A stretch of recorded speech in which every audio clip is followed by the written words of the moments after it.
So with the previous section ending on a note of the image of fire and water and the old and the new and the procreative aspect of those mixing, Ovid turns to Daphne and Apollo. The story of Daphne and Apollo is one of his big hits, and he couches it in a kind of comic mode. The portrait of Apollo is a particularly comic one, honestly. It starts with him sort of teasing Cupid for firing arrows, and arrows are associated, the bow and arrow is associated with Apollo, and he sees this as, well, why are you, a young boy, doing this? Leave that to manly men like me. That's a man's weapon. And it's a teasing, it's a little bullying, and the young boy, Cupid, gets his revenge. You don't screw with love. He takes one arrow with a gold tip and one arrow with a lead tip, and exacts his revenge. He hits Apollo with the gold one, meaning he will fall in love immediately with the first thing he sees, the first person he sees, and the lead tip he fires at Daphne, who is the first person he sees. And so, comedy ensues. The classic setup. The god is chasing the girl, and he's running after her, and he doesn't really understand why she's running away. Like, no, don't you understand? I'm here to rape you. It's a great line. There is something really quite silly about it, even if you understand that, well, okay, he is looking to go and throw her down and force himself upon her. There is something kind of supercilious in the way he doesn't quite understand. He says, no, don't you know who I am? Which always works as a line.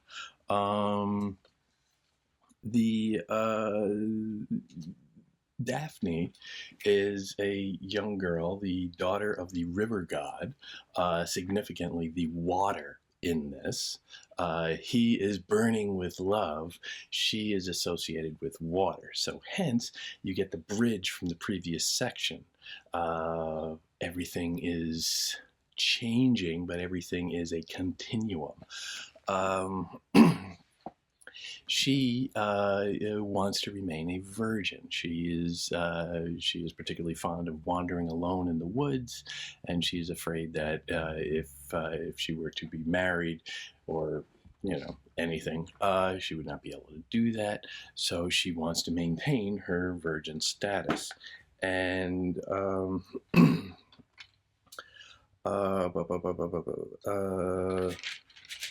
she is being chased. He keeps at one point he denies that he is hunting her. He seems like perhaps a little bit defensive on that hunting question. The daughter of Peneus, I pray, hold still, I am not a foe in grim pursuit. Thus lamb flees wolf, thus dove from eagle flies on trembling wings, thus deer from lioness, thus any creature flees its enemy, but I am stalking you because of love.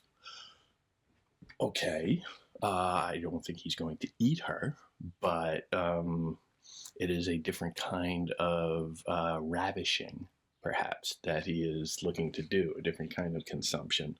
And he's saying, but I am not hunting you. But he keeps running after her. The running itself is a kind of significant element here, because it is motion. It is motion. It is continuous. It is passion. We get this image of the two of them running very, very quickly. He at first not so much. She is going at breakneck speed. He is concerned for her, flying along so fast that she's going to slip and fall, and then perhaps not be so pretty for him. Who knows? I beg you, restrain yourself in flight, and I will follow at a lesser speed. So he's concerned about this. He doesn't really have a lot of fear that he's going to catch her eventually. I think he's just, maybe a little bored with the game. He wants to get to the end.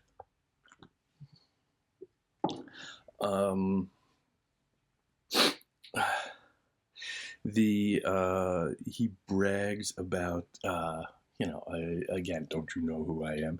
He brags about the cities that have temples to him, all of his worshippers. Jove is my father. My daddy's important. Jove is my father. I alone reveal what was, what is, and what will come to be. The plucked strings answer my demand with song. He talks about his association with the arts. He talks about his association with medicine. He is bragging in a way, and yet he admits that, well, all this is kind of nothing. All of these arts and sciences that are in my honor, that are associated with me, ultimately come to nothing. Alas, there is no herbal remedy for the love that I must suffer, and the arts that heal all others cannot heal their Lord. So, this is all nothing in the face of, Daphne's will. It is all nothing if the love is unrequited. And yet, again, the emphasis on motion.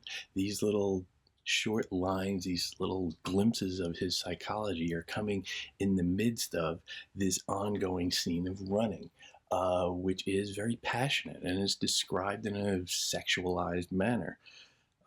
He had much more to say to her, but Daphne pursued her fearful course and left him speechless, though no less lovely fleeing him. Indeed, disheveled by the wind that bared her arms and pressed the blown robes to her straining body, even as it whipped up her hair behind her, the maiden was more beautiful in flight. Okay. She's running. She's the motion is beauty. The motion is sexual. The motion is thus somewhat procreative. The motion is change. This is a constant throughout Ovid. But the young god had no further interest in wasting his fine words on her. Admonished by his own passion, he accelerates and runs as swiftly as a Gallic hound chasing a rabbit through an open field. So much for denying that he's hunting. He's hunting, and he is closing in fast. The one cheek shelter and the other prey. He clings to her, is just about to spring, with his long muzzle straining at her heels, while she, not knowing whether she's been caught, in one swift burst eludes those snapping jaws, no longer the anticipated feast. So he in hope and she in terror race. Notice how focalized the action is here. It is close up. This is not particularly distant. This is all in extreme close up. This is all right there. You are with these people. This is highly mimetic. The dactylic hexameter in the original is hopping along here, and it is breathless and it is exciting, and it is bringing you into the experience.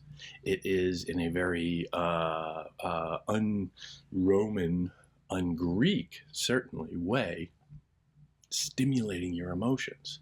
It is working to excite you through the passion, through the motion. But she launches another prayer to her father. Help me, dear Father, if your waters hold divinity, transform me and destroy that beauty by which I have too well pleased. She offers up a prayer to her father, the river god. She doesn't say what she wants to be. She just wants to destroy her beauty, or at least her sexual attractiveness at this moment. She wants to be a virgin. And then the transformation, one of the most extraordinary few lines in world history, quite frankly. The description of the metamorphosis, the first real metamorphosis of this story on characters other than geological formations. It's remarkable in its skill. Her prayer was scarcely finished when she feels a torpor take possession of her limbs. Her supple trunk is girdled with a thin layer of fine bark over her smooth skin, and her hair turns into foliage. Her arms grow into branches. Sluggish roots adhere to feet that were so recently so swift. Her head becomes the summit of a tree. All that remains of her is a warm glow.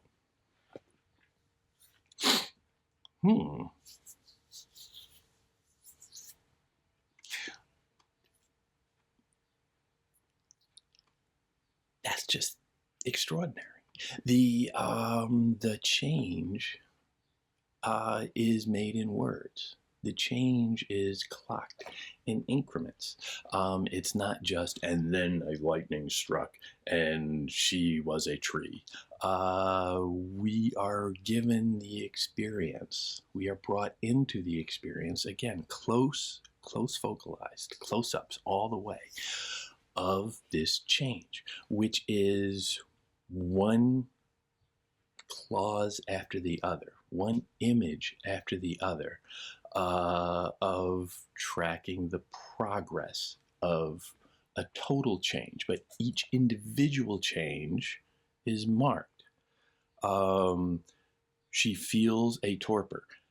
First thing we're told is her feelings. We're brought inside her perspective from the very beginning.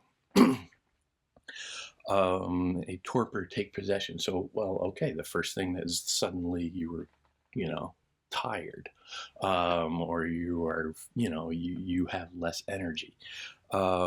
Take possession of her limbs. Her supple trunk is girdled like a thin layer. So you see this girdling effect, this cinching in of an outer skin, a hard exoskeleton, if you will. Her hair turns into foliage. Her hair becomes leaves. Her hair had been blowing in the wind just a few lines back in a sign of the great activity and sexuality of it. But now it's leaves in the breeze. Her arms into branches. Her roots adhere to feet. The feet, and they comment that her feet that were recently so swift, the feet that had been running, that we had been so focused on, are now stuck in the ground, one shot after the other. I'm describing this in cinematic terms because this is kind of what it is. He would have made a great screenwriter of it. One image after the other in tiny close-ups that bring us to an understanding of what is happening in the big picture. Tiny little changes, each significant in its own right, but adding up to a much broader metamorphosis.